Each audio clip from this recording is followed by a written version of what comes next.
Streaming on clickorlando.com and broadcasting live, you're watching News 6 at noon. It's very frustrating. What do we do while they try to figure out what to do? I mean, I'm stumped. Now at noon, a call to action from Volusia County leaders over major flooding issues in the county. But first, breaking right now, 3 arrests in the shooting of an FSU football player with ties to Central Florida. Gadsden County Sheriff Morris Young announced 3 arrests in the shooting of FSU football player Ethan Pritchard this morning. Pritchard is a graduate of Seminole High School. He was shot August 31st in what his family calls a case of mistaken identities. He drove a family member home near Tallahassee. Now, the sheriff says 3 people are in custody. He has not released the suspects' identities. We are expecting more updates from the sheriff's office as the investigation continues. We'll let you know the latest on air and over on our website, clickorlando.com. Now to all of the rain. It will be another afternoon of some slow-moving downpours across Central Florida. Chief Meteorologist Candace Campos starts us off today with the latest update. And Candace, we've seen some rain already today out there. Yeah, a couple of coastal showers at this point in time. But overall, the widespread chance from about a 80 to 90% chance, like the last couple of days, is going down. So while we are still going to be tracking those slow-moving downpours in the forecast, it won't be as widespread as what we've been dealing with. But still, the grounds are extremely saturated from days of rain, and that is why, once again, the main concern embedded in some of these heavier downpours will be that flooding risk. As of right now, looking at the radar, again, just a couple fast-moving scattered showers, but these little pockets are producing some decent rainfall, of course, over areas like Volusia and Seminole that have already kind of maxed out the rain gauges across Central Florida. You can see Winter Springs, Altamont, out through Oak Hill, Mims, Titusville, all seeing some of those, again, fast-moving showers. Merritt Island, Port St. John, this is kind of the biggest batch right now that we've seen so far today. We're going to continue to add to these impressive rain totals that we've picked up within the last 3 days. We'll have more details on, though, much drier conditions for the weekend and a check on the tropics on this peak of hurricane season in minutes. Okay, Candace, sounds good. Thank you. And as Candace said, an elevated threat of heavy downpours remains in the forecast today. Seminole County announced they'll be opening a sandbag site at the Geneva Volunteer Fire Station. The station will be unstaffed, and you're asked to bring your own shovels. All other county sandbag locations are closed. There's also a location at Merrill Park in Altamont Springs open now until 8. Those flooding concerns are growing in Volusia County. You can see here parts of Port Orange neighborhoods underwater after yesterday's rain. Your Volusia County community correspondent Angie Casada is speaking to those living in this area. Yeah, he says he wants to have a meeting to discuss flooding not only in Port Orange, but all across Volusia County, where a lot of neighborhoods like the one that we're in right now seen a lot of flooding for the last few days. Take a look at this. There were some detour signs here in Port Orange, and you can even see the flood line on the grass just from last night. A lot of families dealing with flooding tell News 6 that even a normal storm is starting to feel like a crisis. Unfortunately, there was not, in this specific situation, there was nothing we could have done pre-storm to prevent this from happening. Port Orange engineer Junos Reed says 4 inches of rain fell in less than an hour, leaving canals and drainage ponds with no place for the water to go. The city says it has a long-term plan to redesign drainage in the area of Sleepy Hollow. That experiences a lot of flooding, but construction wouldn't start until after 2026. That's left residents like Kathy Hall to worry about their homes with every storm. It's very frustrating. What do we do while they try to figure out what to do? I mean, I'm stumped. I don't have a clue. I'm going to end up losing, my house? And this morning, Volusia County Chair Jeff Brower announced on Facebook he's calling a public meeting at the Port Orange Library to address flooding countywide, saying some areas are now seeing flooding that never have before. And that quote, "We can't wait any longer." Brower says he's going to invite city, county, and state officials to answer any questions and hopefully come up with some solutions. In Port Orange, I'm your Volusia County community correspondent Angie Casada, News 6. In just the last 90 minutes, we've learned the name of a teen shot and killed in Orange County yesterday. The sheriff's office says 18-year-old Karamar Rios is the person who was killed. Deputies say she was found with a bullet wound when they responded to the call of a car crash with shots fired. This happened near the Chase Bank near Sand Lake Road and Orange Blossom Trail. Rios died at the hospital. The sheriff's office isn't releasing any more information. We are working to learn if there are any suspects. Higher property taxes are likely coming to Seminole County. It would be the first increase to their tax rate in more than a decade. Commissioners are working to balance the budget for next year. Commissioners voted to approve the tax hike yesterday 4-1. News 6's Stephanie Rodriguez talks to those living in the community about how this may impact them. Tonight, the county will discuss how it will spend the revenue from that tax hike, and that's a conversation that some homeowners tell me they're very interested in getting in on. In July, Seminole County commissioners made what they call the difficult decision to raise millage rates, saying they either have to raise taxes or cut services. This government has been incurring the rising costs of everything for the last 4 to 5 years and have not passed that along. Well, those chickens come home to roost, and that chicken is now home. The county increased the millage rate or property tax rate by 0.5. This adds up to about $144 more each year for homeowners like Leon Oliver. And it'd be bad for me, because I'm on a fixed income. For me, every dollar counts. And we just have to pay. Because if you don't, then you lose your home. And we've been there 23 years, so I'm not going nowhere. One woman who didn't want to be named tells me she will be at today's public hearing because she wants to have a say in how the money is spent. I don't understand why yet. That's why I want to go to the meeting and find out exactly why. Because they said for emergencies and all that and fire station, but they just built a fire station. So that's what I'm wondering. The rate will not be set in stone until the county finalizes the budget. The first of 2 public hearings to discuss the budget is happening tonight. That's at 5:30 at the Commission chambers. Reporting in Seminole County, Stephanie Rodriguez, News 6. In Bunnell, leaders gave final approval to a development that will quadruple the size of the city.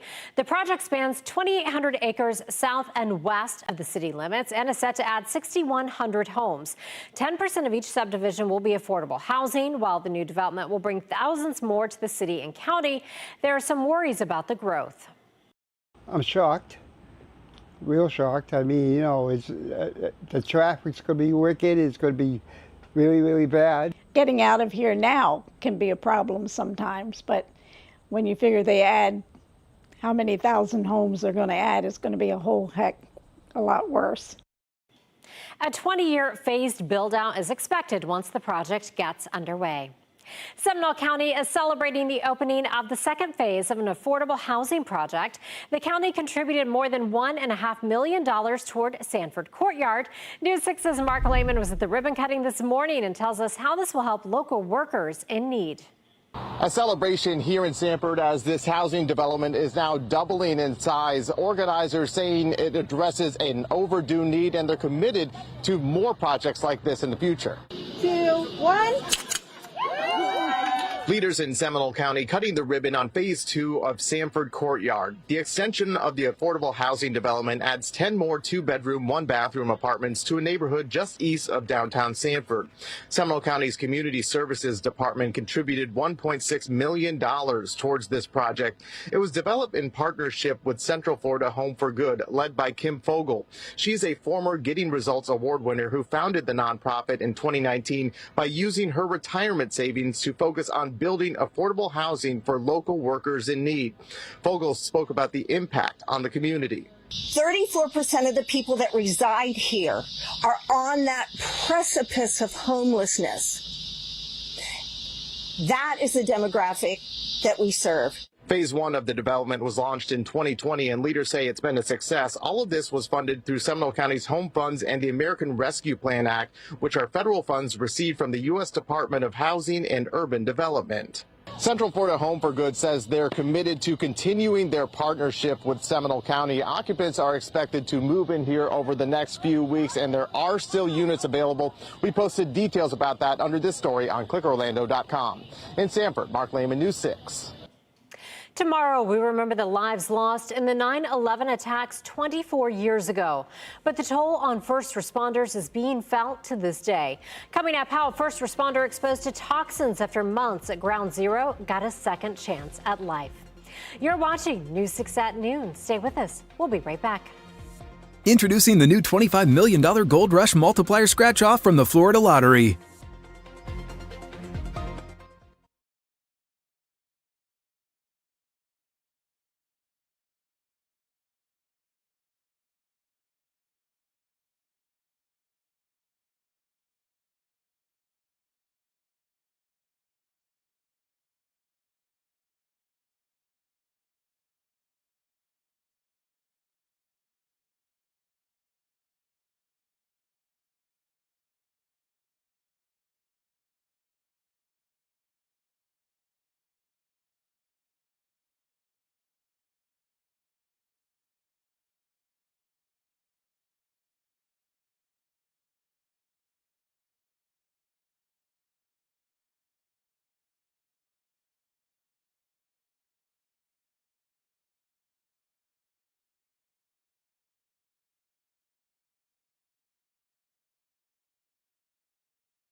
Central Florida will honor the lives lost in the September 11th attacks throughout the day tomorrow. In Palm Bay, a ceremony and moment of reflection begins at 10 a.m. at Sacrifice Park. In Orlando tomorrow night, a candlelight ceremony will be held at Fire Station 1. And in Edgewater tomorrow morning, a remembrance ceremony starts at 8:30 at the fire station on Ridgewood Avenue. While we remember the lives lost during the attack, some are still dealing with the impacts to this day, including first responders. Reporter Shanti Lands tells us the story of one former NYPD officer. He was exposed to toxins at Ground Zero, but is now getting a second chance at life. It's the little things, like hugging and being able to breathe, that means the most to Bill Giamarino. It was terrible. Not breathing is hard. The former NYPD Emergency Service Unit officer survived 9/11. There was about 14 guys I worked with died that day. The Holbrook husband and father of two was 38 years old when he was dispatched to Ground Zero at the site of the World Trade Center.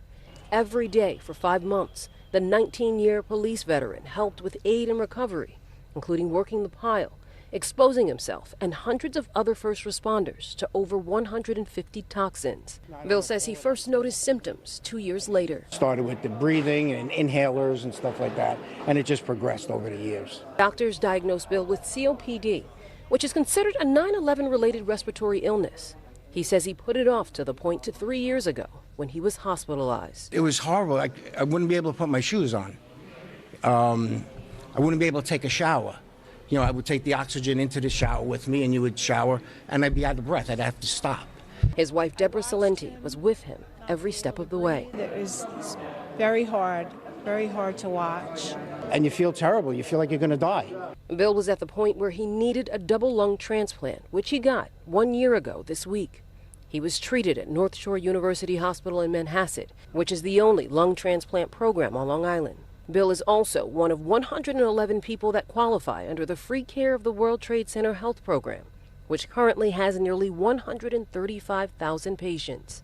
Dr. Jacqueline Moline is a director of Northwell Hospital's World Trade Center Health Program. Over 50,000 cancers have been linked to exposures at Ground Zero, an increase of 143% over the past 5 years. With his new set of lungs, Bill dodged cancer and is on the mend. They gave him his life back. He wouldn't have been here today. Head over to our website, clickorlando.com, to learn where remembrance events are happening in your area. We have a full list on clickorlando.com. Let's take a live look over downtown Orlando for you right now. This is our Light Orlando Delivering Hope Together camera. We can see some rain on the lens there, and we are expecting to see more areas of rain to continue developing throughout the day. Chief Meteorologist Candace Campos is here now with what to expect with that afternoon commute, and we're also looking at some nicer weather toward the weekend. Yeah, you know, with all the kind of the rough weather we've been dealing with, I do have some good news down the pipeline here. One, it's the peak of hurricane season, and as of right now, no new areas of concern. And then for the weekend, it looks like we'll be drying out just in time to actually bring us some almost comfortable air, both Saturday and Sunday. So we just have to get through another 2 more kind of dicey, rainy days, and then we'll really start to turn a much drier corner. Now, today's rain chances won't be as widespread as we dealt with for the past several days, but all this rain that we're picking up is still going to have the ability and the opportunity to develop some pretty heavy downpours that once again, under still very saturated grounds, will easily produce some of that short-term flooding that has caused several flash flood warnings over the past couple of days. Right now, out through Umatilla, Eustis to Verries, all seeing some of those quick-moving, kind of moderate showers at this point. Down through Sanford, Lake Mary, Winter Springs, Altamont Springs, we had some big-time rain yesterday, fall there. And then out towards northern Brevard right now, just along 95, just west of Mims and Titusville, also dealing with some of those heavier downpours. Now, the futurecast once again is bringing with it a couple of those scattered showers. You can see it's picking up some of that rain that we're currently dealing with, and then holding it till about 4 or 5 o'clock. Then the scattered coverage continues, but as of right now, it looks like our northern zones might be tapping into just enough dry air at this point. that it could keep you guys relatively dry. But basically from Seminole down into Osceola, Brevard, that will be your best bet for some rain. And then as we head into your Thursday, notice the chance of rain isn't all north as well. This is really focused more from Orange, Osceola, and Brevard as that front that has been lingering right overhead for the past couple of days finally starts to shift south. And that's where we will start to see that change and that drier trend returning to the forecast. But now let's check on that hour-by-hour forecast for today. Sponsored by Strata Air Conditioning and Heating. AC emergency, you ought to call Strata. So your highs this afternoon back into those upper 80s. Added cloud cover, a little rain still in the forecast. Will be keeping temperatures below average. But again, you see that cold front or the stationary front finally starting to pull away from central Florida. And that's going to start dragging in some more moist, some more drier air. All the reds and burgundies there, that's all the deep tropical moisture. And then the greens and the blues here indicating the drier air. So one, it will dry us out. Literally down to about 20% Monday and Tuesday, but it's also going to dry out the air, meaning the humidity won't be as present, making it feel a little more comfortable. Not so much cooler, but we will notice it really in the early morning hours, especially Sunday morning. We'll have the opportunity of getting down into the upper 60s to low 70s. So something to look forward to after the days and days of the heavy rain.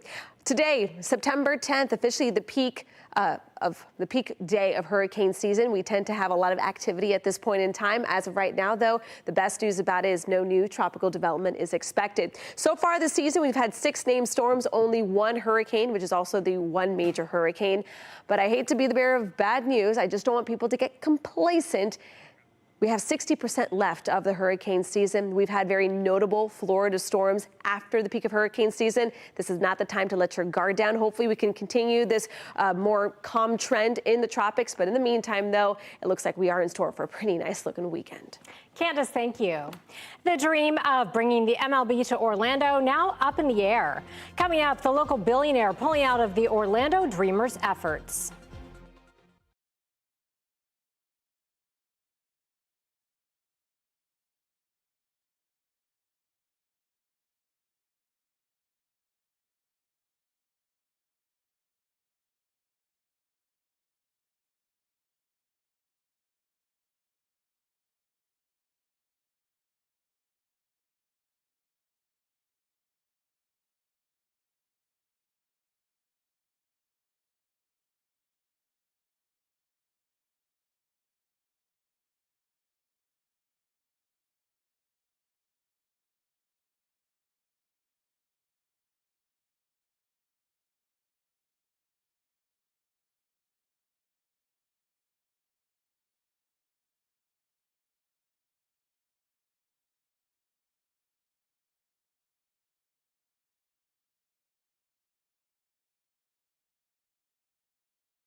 The dream of a Major League Baseball team coming to the City Beautiful taking a big hit yesterday. Billionaire attorney John Morgan pulling out as an investor for the Orlando Dreamers. They're a group who were working to secure financing to try to get an MLB team into Orlando. It comes as reports have also surfaced the group's anchor investor may also be out, though the dream seems to be getting further away. The leader of the effort says the mission to bring the MLB to Orlando continues to live on. We're expecting to learn more during an update later today, and we'll let you know what we find out on clickorlando.com. Another scrub on another attempt at launch. SpaceX shutting down their latest mission in the final seconds before takeoff last night. Hold. Launch board is running. And as you just heard, we did have a hold call due to a weather violation in the area. The Falcon 9 was set to take off from Cape Canaveral with a satellite for Indonesia on board, but crews made a last-minute decision to call off the launch because of weather. Now, SpaceX targeting 8 o'clock tonight for another attempt at getting off the ground with additional opportunities available until 9:55. We'll bring it to you on clickorlando.com if it goes. Take a break from those summer reruns and try out the all-new primetime schedule on News 6 Plus. Matt and Ginger have a new take on the day's news on News 6 tonight. That's at 9. Then go in-depth as we track the tropics and answer your weather questions with meteorologist Jonathan Kagas at 9:30. Then watch the late news an hour earlier. It's all tonight on News 6 Plus.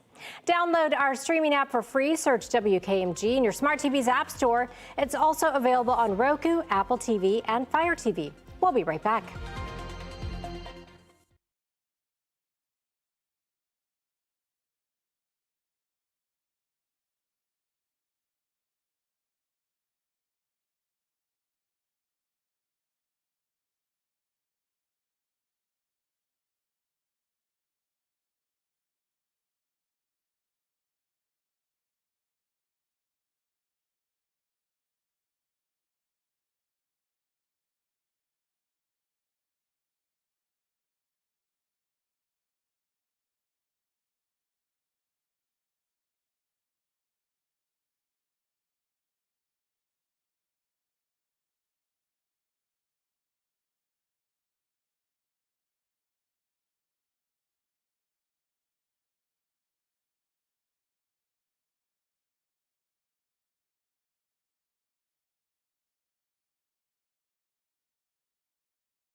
All right, let's take you real quick to the full 7-day forecast because there's a lot to talk about. We have about a 60% chance of rain both today and tomorrow. The rain chances are a little lower than the previous days, but Even though the coverage is lower, the rain is still going to be dumping pretty heavy at times. But notice as we head into Friday and really the weekend, Saturday and Sunday, just a few spotty showers. Highs will be in the upper 80s, but it will be noticeably more comfortable in the forecast. So some of the driest air we've seen in months will arrive pretty soon. We're ready for that. Thanks, Candace. Switch over right now to the News 6 Plus streaming app or clickorlando.com to watch News 6 Extra. Our next newscast is at 4.